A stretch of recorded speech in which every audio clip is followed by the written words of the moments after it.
Welcome, friends and pioneers of the independent networks. I'm your host, Ricky Blues. This is your co-host, Lord Timothy Walker. And a very important guest host through the archives of independent wrestling in the Mid-Atlantic, my good friend, Timmy's good friend, the insatiable one, Adrian Hall. Adrian, welcome to the show. Thanks. Very happy to be back again. Yeah, some tears in the eyes. I know. Tim, with the show in mind this week, with our holiday tomorrow, where will we be coming from? Well, I think this week we should be from Plymouth Meeting. From Plymouth Meeting, where the Puritans were? Right. And the Pilgrims? Right. All right. Well, and where they served a lot of turkey. They did. They absolutely did. Ergo, the way our set is decorated today. I think it's a good time to talk some turkey. I think so as well. So, friends, if you've joined us in the past, you know that we bring you all the characters, the matches, the promotions, the feuds that populated the Mid-Atlantic independent wrestling scene from the 1970s to today. The good thing is all three of us were very much a part of that. It's always something to smile and dote on when you think about it. What do you think, Tim? I think so too. So, Tim, what should we actually call our topic today? Well, why don't we talk about some memories of some big Thanksgiving shows? So, qualify it for Adrian, because we're going to have Adrian start off. Are you talking the big leagues like WWE, NWA, or are you talking just independents, or can we dabble all over the place? Let's dabble all over the place. So, that's the gravy, and right now, we're pouring it on our mashed taters. That's right.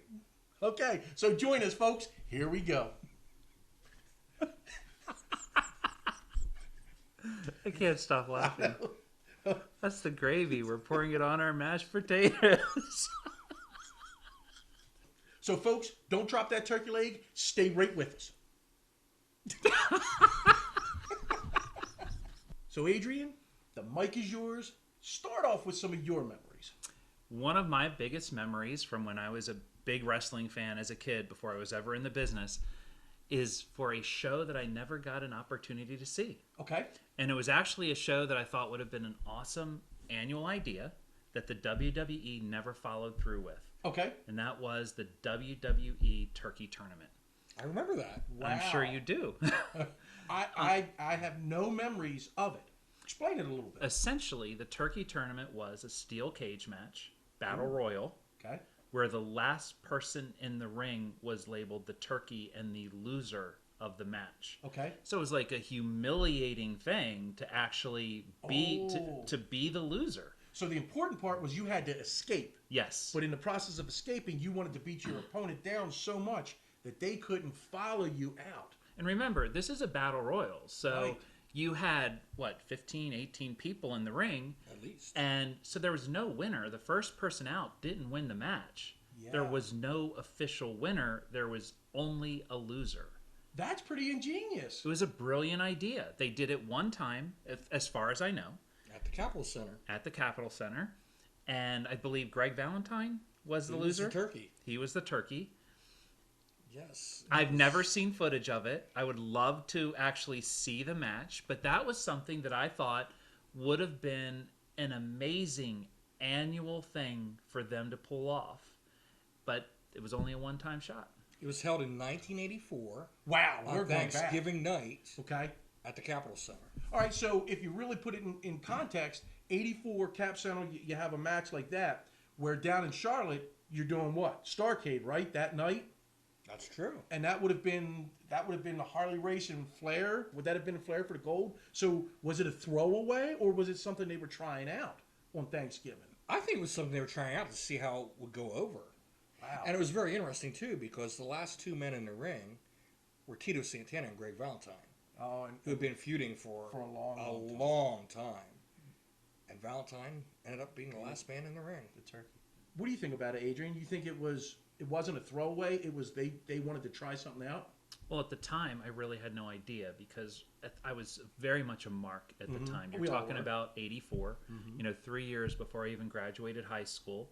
I think at that point, I was just coming to the realization of the difference between WWF at the time Right. and the NWA. And I was all WWF. I really was. I was going to the WWF shows at the Civic Center all the time. I vaguely kind of followed NWA to a lesser extent, but I really wasn't into it. But I would go to those shows, and I was hoping when I heard about this, it was something I really wanted to see that I thought was just a brilliant idea. It wasn't until I went to my first NWA show that my opinion of the WWF completely changed. You know? And that's really, if you think about it too, even though the NWA did come in at that time because of DC, we're talking Baltimore, that was a hotbed just down, 95 from New York. So that was part of a constant influx of the WWF people at that time. Right. Then when we got exposed through probably TBS, wouldn't you say, Tim? Yeah. Through TBS, all of a sudden, Southern style wrestling comes about. First NWA show, it just... there was no comparison between the WWE and what I saw on an NWA show. Wow. So for me at the time, that was also a big transition from what I grew up with versus what I really came to love as wrestling with the NWA. Well, that's awesome memories. That is. But I guess from a booking standpoint, you can never really have a face lose that, can you? That would be bad if you did. This is built up to be so humiliating and... Yeah. And maybe that's why they didn't move forward with it, is the fact that it was a type of match that nobody wanted to win or nobody wanted to lose. I can't imagine it was very popular with the workers, because I don't imagine someone wanted to climb up and climb down the cage. And it wasn't over the top. Especially if it was like older guys. Guys, when you actually take a look at the event itself, there was two of them. They pulled off two events at the same time. We're talking about the Cap Center, down in Landover, Maryland. But at the same time, in the Omni down in Atlanta, both of them were done on November 22nd, 1984, Thanksgiving Day itself. The Cap Center drew about 3,000 fans. The Omni drew about 4,800. So obviously the Omni did a little bit better, but because it was closer to us, we're talking about the Cap Center. In that event, there was a ton of other matches going on. Whether it was Tito and against Mr. Fuji, or Greg Valentine defending his IC strap against Sweet Hansen. But the main event there for that night in the Cap Center was that 20-man steel cage battle royal, And actually there was a winner. It was Rocky Johnson. He was declared the $10,000 winner. And like we've said here, Greg Valentine was the last man in the cage and was deemed the Turkey of the Year, in the Cap Center. But if you look at the Omni, they ran a card, there was a bunch of matches as well. The Iron Sheik against Rick McGraw, Mike Rotunda, and Johnny Valentine. But the main event for there, the cage match at the Omni, Turkey Battle Royal, Paul Orndorff won that one. And the Iron Sheik, he was the last man in the cage, so he was deemed Turkey of the Year. So again, you ran the same event. We were able to see one, but it happened two times. So they tried it out, at a dual platform. Right. Well, 84, right. You're talking, you got another wave like coming if there's in. Like Nikolai or somebody in there, I'm sure he's not wouldn't be real thrilled. I mean, if it was Adrian Hall, I would have loved to have lost it. I would have just added more feathers to my outfit. Well, you did kind of have a very slight resemblance for Native Americans with your war paint. I mean, that's what we called it, war paint. I mean, that's interesting, though. When you look at the show, Adrian, do you think that in the back, when the boys were floated that idea, and I'm asking you to put yourself in their position, you've been in the locker rooms a million times, after the boss gives you what's going on, or whether it's it's the talent coordinator, or whoever's giving you the finish, what do you think was going through the minds of the boys that would have been involved in that match? Well, I'm sure that the boys were very insistent that they didn't want to be the loser. There's definitely, there's a lot of guys that are just reluctant to lose matches because they feel that they lose face. Mm-hmm. Whereas, the shine's gone. Right? The shine's gone. And that's not necessarily the case. No. The fact that Greg Valentine took that loss, it didn't impact his career at all. He was still a top-tier name in the WWF after years that. To come, yes. And he was confident enough in the fact that he could take a loss like that and not lose his career, and that didn't happen. So, to me, he's just an excellent worker, and I think you can work even with a title like the Turkey, for example. Mm-hmm. And I think he could spin it, too, after the match, that he was actually the toughest person in the ring because he didn't run. Mm-hmm. He stayed and fought to the very bitter end. Mm-hmm. Exactly. All right, yeah, good twist on that, Tim. Excellent. So they could have... I feel like if they wanted to do this on an annual basis, there would have been limitations. Mm-hmm. Some of those limitations would be, it would be very hard to have a face lose that match. So it's always going to be a heel. Mm-hmm. And then how many heels are really going to gripe about having to take a loss like that? Well, especially if you, like you say, and Tim mentioned, what if it is the end of a feud? Mm-hmm. You know, just like the Santana and Valentine ending for that match. What a great ending, because you could also build a new feud, stir up the heat right out of that. I mean, not with the same people, but whatever transpired in leading to that wrestler, that worker being named the Thanksgiving Turkey. Pretty interesting. I think it would have been interesting to see how they coordinated the match with so many wrestlers in the ring at one time. Mm-hmm. Who was taking a rest and who was up, and how did you follow it as far as a fan's viewpoint? Where was your focus at during that match? I think with so many people in such a small confined space, it would be really a little bit hard to coordinate that, don't you think?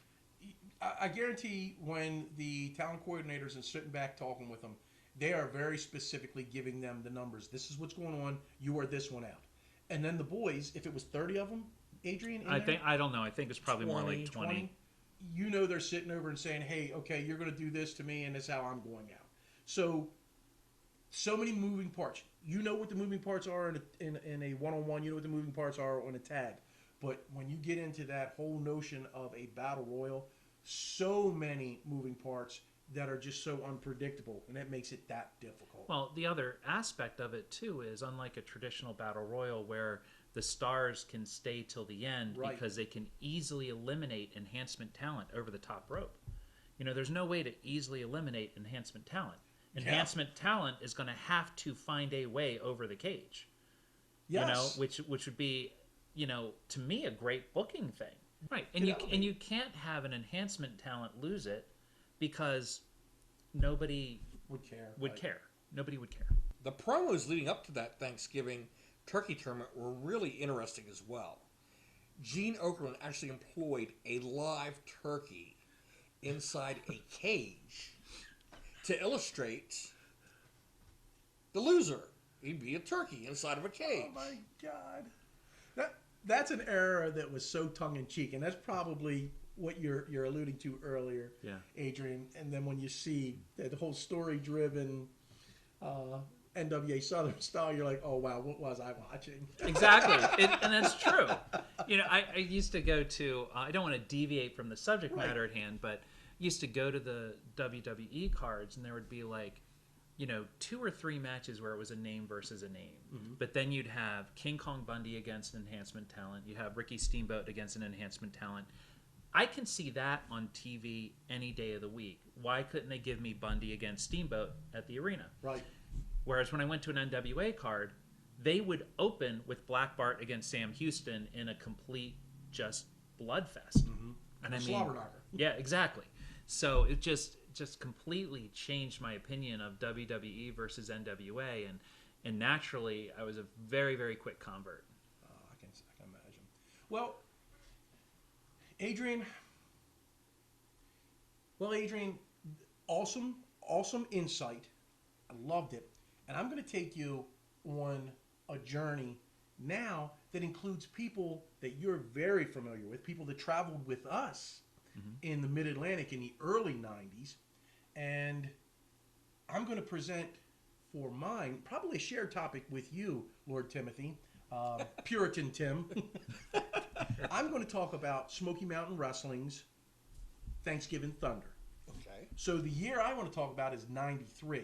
But Tim, do you want to talk a little bit about how it was set up down there? I mean, this is really your bailiwick.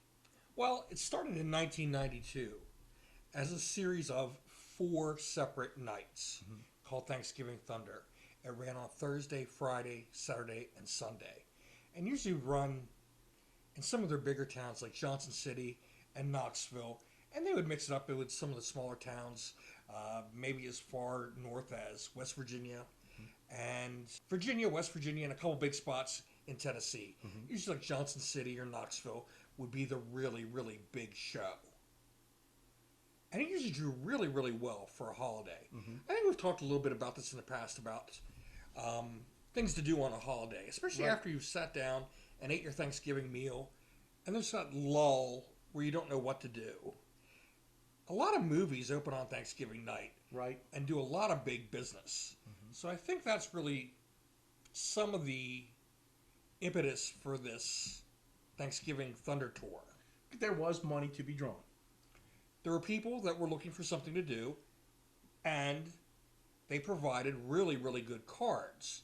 And usually there was some sort of theme that tied together all 4 nights. The first year, they had a series of matches with the Rock and Roll Express and the Heavenly Bodies. And each of the nights had a separate stipulation. For instance, one of the matches would be a Texas Death Match. One of the matches would be Coal Miner's Glove match, or a steel cage match. And the thing that tied together that first Thanksgiving Thunder was a series of 4 tag team title matches on top. And the titles changed each night on the tour. Wow. And the Heavenly Bodies at that time, correct me if I'm wrong, but we're talking Dr. Tom Pritchard and Stan Lane, right? It changed the next year, but at that time, that was the Heavenly Bodies. And they were under Jim Cornette. Right.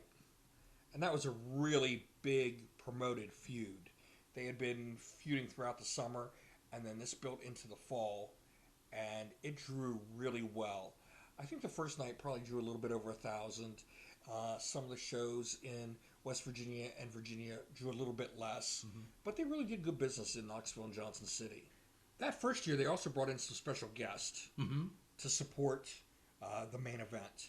They would bring in people like the Mongolian Stomper, Ronnie Garvin, Paul Orndorff. They'd really load up the cards. Right, and if you think about it, the people behind the scenes, Dutch Mantell, Sandy Scott, I think Bob Caudle was there for a period of time.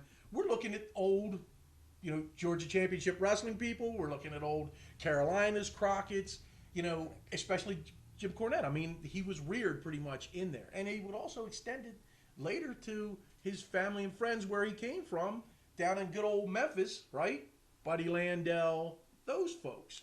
So quite an interesting series. For me, the portion that I really enjoyed about Thanksgiving Thunder had to do with one of our old friends, Adrian, Chris Candido. So Chris had gotten signed by Smoky Mountain, and he came in with a big push. I mean, we traveled up and down the road. I know you've worked him a million times. I've worked him a million times. He was much younger than us, but he also was in it a year earlier than us in New Jersey. So he came in at the actual age of 14 as working on the rings and stuff like that. But I've always had a fond liking to Chris because, man, he was so, in those early days, he was so driven about being successful. But they bring him in, and at that time, they brought him in as the WWA, which is Larry Sharp's promotion, as the WWA Junior Champion. He also had the United States Championship. And the series of matches that he had, which I thought was really, really cool, was the loser, speaking of loser, gets tarred and feathered. So that was a great series of matches, and it was against Bobby Blaze, and it was done over each night.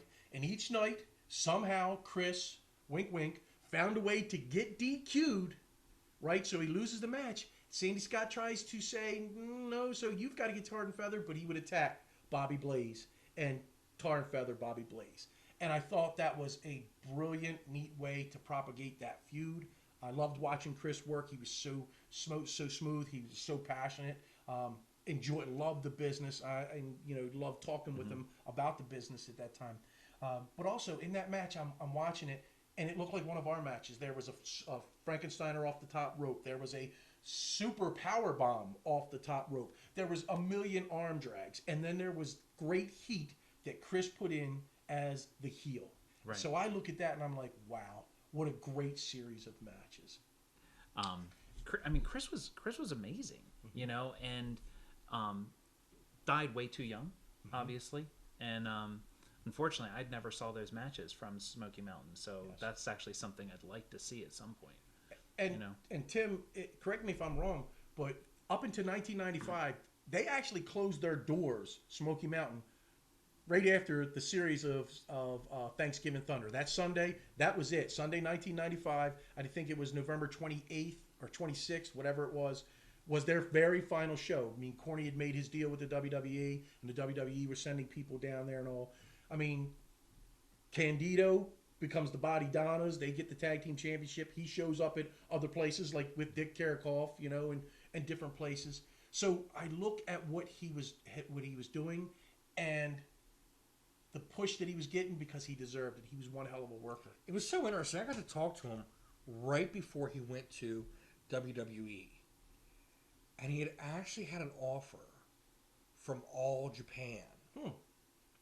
And he had to make up his mind where he wanted to go. And I just wonder how things would have been differently if he would have picked All Japan over the WWE. Wow, that's very sobering. It is, if you really think about it. Freak accident. Breaks his leg in TNA during a drop kick spot, gets on an airplane, and I think it's an embolism, goes to his brain, and he dies. I mean, that's that freak accident. Just wonder if something would have been set in motion a little bit differently, if it all would have had a different ending. It's kind of eerie to think about, but it does make you wonder sometimes if you'd chosen a different path here, where would you end up at? It's a little difficult to answer questions like that. I mean, It is. I broke my back in a match. Now, you can say that was a terrible thing. What could you have done to prevent yourself from having that accident, right? Well, here's the thing. I'm still walking. I don't have... I mean, my back bothers me from time to time. But that pretty much took me out of the business. Mm-hmm. If that didn't happen, what if I broke my neck the next time? I mean, it's hard to play those what-if games because it can go either way. But it's fun.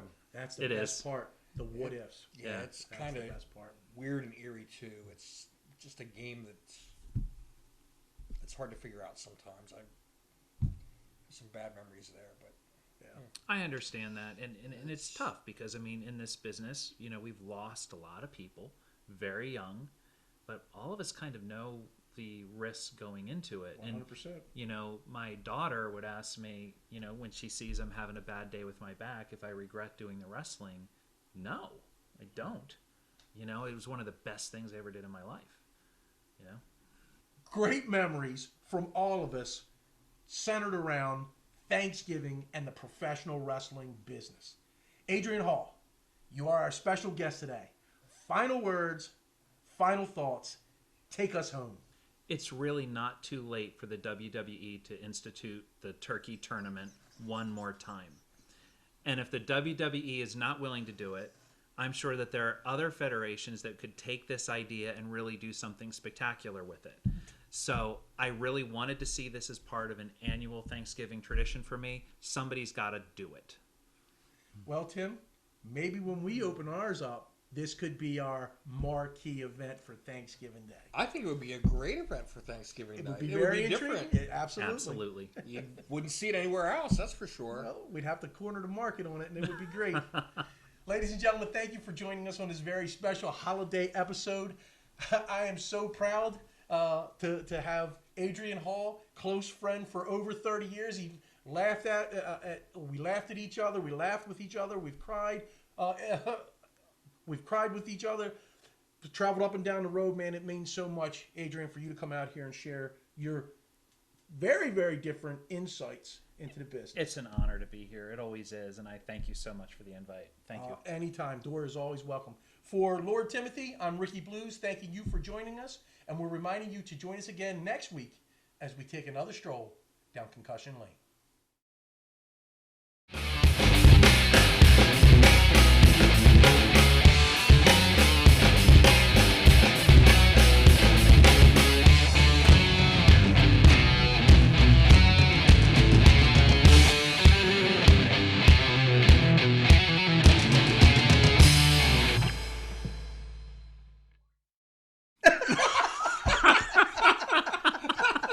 That was my sound check. Come on, did that work? It's popping. Okay. Ricky Blues' face is quite red. That's what he would do in the ring.